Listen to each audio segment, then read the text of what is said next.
guys. Today we are going to begin the third session of the second chapter of history. We are going to begin the further expansion of British power. In that, the first topic is the British and the Nizams of Hyderabad. The Nizams of Hyderabad was very powerful till the death of Asaf Jah in 1748. After that, their conditions started deteriorating. In the second Carnatic War, Muzaffar Jung and Nasir Jung also died. So French East Indian Company they installed Salbat Jung in the throne of Hyderabad. So all because of that, Salbat Jung rewarded the French East Indian Company with the Northern Sarkar region. But in the third Carnatic War, this Salbat Jung actually deserted the French East Indian Company by withdrawing his support and shifting his loyalty to the British people. And he made a good friendly relationship with the British people.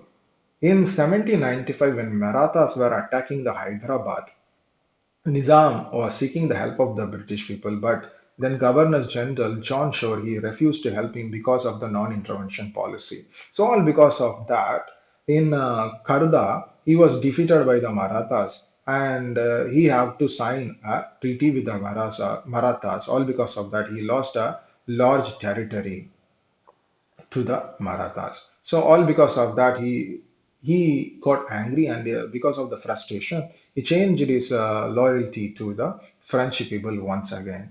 But in later time, when Lord Wellesley became the Governor General of British territory, he won the favor of Nizam, and he made Nizam to sign the subsidiary alliance. And Nizam signed the subsidiary alliance, he handed over his territory, and he promised not to fight against the British people and not to take any political decisions against the British interests. So the company will, in return, they will protect the Nizam from both the internal and external attacks.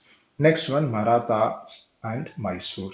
These are the two powerful kingdoms in the South India.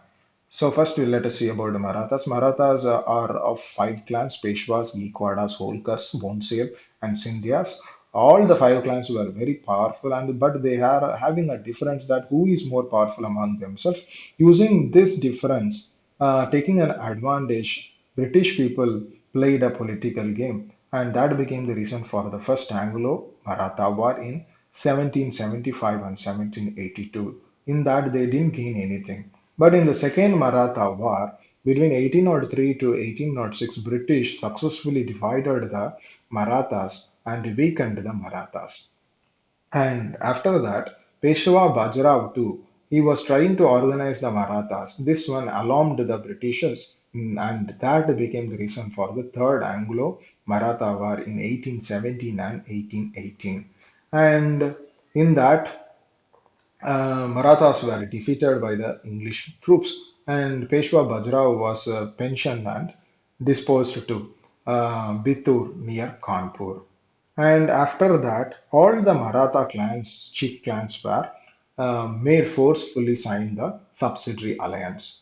And the next powerful kingdom was Mysore, which was ruled by the Hyder Ali. After Hyder Ali, his son Tipu Sultan.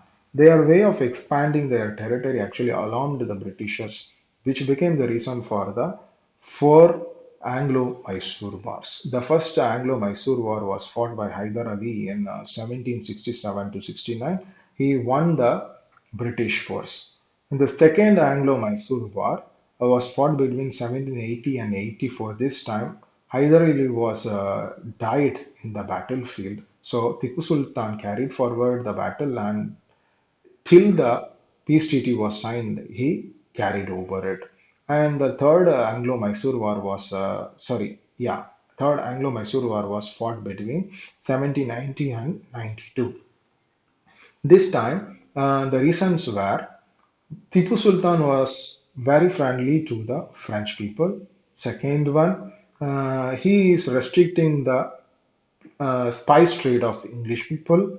And the third one is he attacked Korgan Travancore, the ally of the British force. So now British force, the Marathas, and Nizam of Hyderabad, all the three people they form an alliance. They attacked Tipu Sultan and they defeated the Tipu Sultan.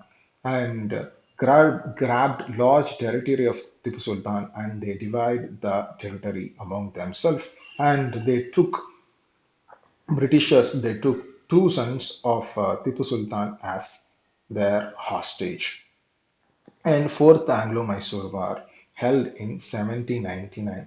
So now Britishers are asking the Tipu Sultan to sign the subsidiary alliance, but Tipu Sultan refused to sign it. That became the reason for the Fourth Anglo-Mysore War. And this time he fought bravely and he died in saving his capital, Srirangapatnam. So now the whole Mysore was taken under their control. This war was fought by Britishers with the ally of Nizam of Hyderabad. So the territories were divided among themselves. The remaining territory was given to the Udayar family, who were the rulers before the Hyder Ali. Next one, non-intervention policy in 1785 and 97. So the British Parliament, they observed that this British East Indian Company, they are interfering too much in the internal affairs of the Indian rulers. So they want to put a check. So they passed the non-intervention policy and they replaced Warren Hastings with Cornwallis. After Cornwallis, John Shore was the Governor General of India. So they followed the strict policy of non-intervention policy, and but in later time this non-intervention was not properly followed because we are having an evidence when Tipu Sultan was attacking Korg and Travancore to save his ally, their ally, English force attacked Tipu Sultan, and the same way whenever Awadh was attacked by their enemy, Awadh was helped by the English troops. So non-intervention policy was not followed properly. Next one, expansion of British Empire from 1789 to 1805. So from here, the role of Governor General was very much high because of the policies like subsidiary alliance and etc. The first one we are going to learn about subsidiary alliance by Lord Wellesley in 1798. So the subsidiary alliance main features were first one, the ruler who is signing the subsidiary alliance, he should not maintain his own troops. He have to maintain the British troops on his own cost, or he have to give a jagir, that a piece of land to the upkeep of that troops. Second one, he have to expel all the European companies except the British origin.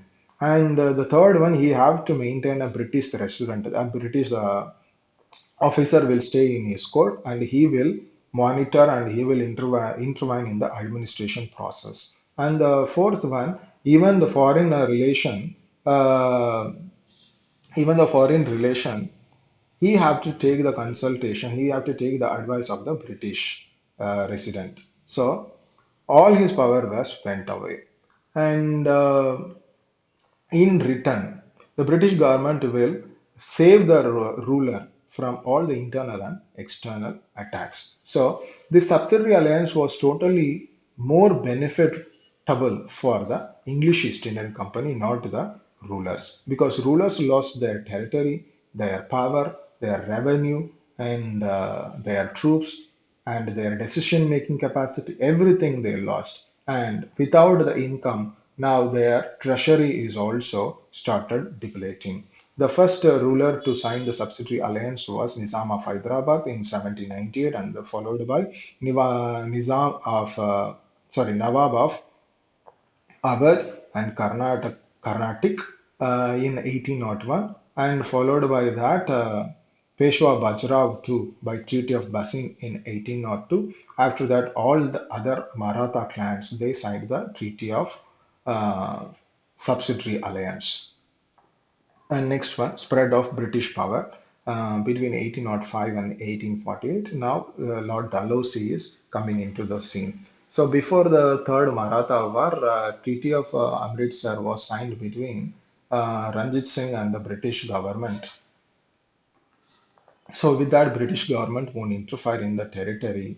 So, west of Sutlej. And Raja Ranjit Singh was a very capable ruler of Punjab. He is having a well-trained and disciplined strong army equivalent to European army. So these Britishers are not interfering in anything till the death of Raja Ranjit Singh in 1839, which brought the political instability. Using that situation, Britishers interfere in the internal affairs So now Sikh army is crossing the Sutlej, making that as the reason. The first Anglo-Sikh war was fought in 1845. Four consecutive wars were fought, and all the four wars, English defeated the Sikh people, and now they annexed a part of Punjab, and they made Dalip Singh, the youngest son, as a ruler, and Rani Jindan as his guardian.